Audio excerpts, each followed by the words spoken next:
Well, hi. I'm sitting out in the dark. As my sweetie is very tired, and I figured if I was out here, it would be a little better. And she's frightened, and I'm frightened. And we've both worked with our suffering long enough to not be afraid of suffering, and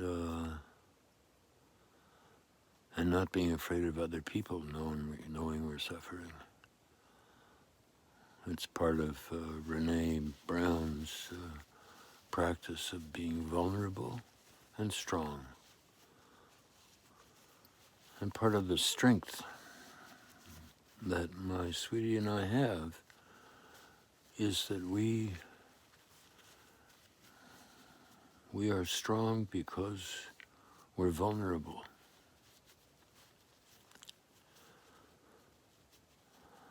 And I have so many friends who are pretending they're not suffering. I've got other friends who are tired of suffering and want to commit suicide. These are very sad times, and I'm still grateful because this COVID-19 virus is probably the biggest crisis of my life. And I've been in some dandies, trying to put out a fire on a burning propane tank. I just thought of that. So back to this theme of suffering and sharing suffering and not being afraid of looking vulnerable and not being cool and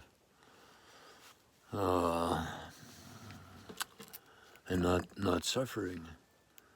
I think the age is coming when our suffering and the suffering of so many people around the world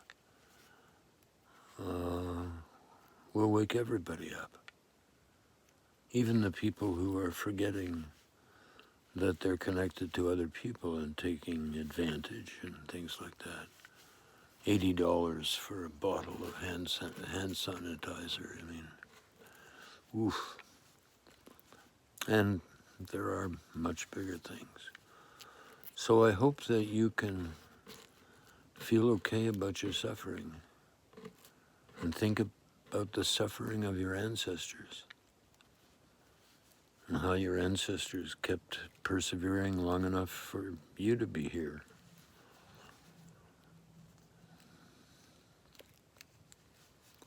Very grateful for my ancestors, and I talk to them. I hope you talk to yours too. And show them that show your ancestors that you've broken family patterns, and they'll all be healed. They'll all be able to share more lessons to help other people. That's a pretty far out thought. So I'm going off to sleep. Thank you for watching, and I hope this has been useful in you just feeling your feelings and using that old tool. You got to feel it to heal it. And a lot of times when you know you're with other people, then it'll make it easier. It's very hard to feel all these deep feelings when you're alone. I hope that you can all find your way to people you feel you can talk with. Nighty-night. Oh, and please tell your stories and your insights and your jokes and your music.